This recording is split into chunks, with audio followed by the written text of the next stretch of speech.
नमस्कार, स्वागत आहे तुमचं अंजलीज रेसिपी मराठीमध्ये. आज आपण पाहणार आहे झटपट आणि अतिशय चटकदार अशी पुदिना चटणी.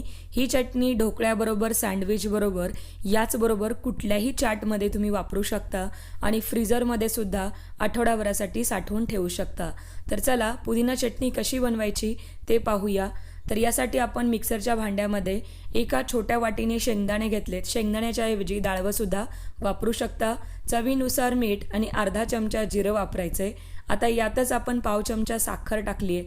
आता मिक्सरमध्ये शेंगदाणे सुरुवातीला बारीक वाटून घ्या. शेंगदाणे टाकली की चटणी ही दाटसर होते आणि अगदी चटणी आपली टेस्टीसुद्धा होते. शेंगदाण्याच्या ऐवजी फुटाणे किंवा डाळवंसुद्धा वापरू शकता.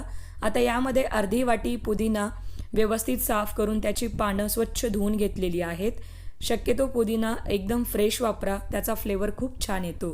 आता यामध्ये एक वाटी आपण कोथिंबीर स्वच्छ करून साफ करून बारीक चिरून घेतली आहे आणि यातच आपल्याला एका लिंबाचा रस वापरायचा आहे.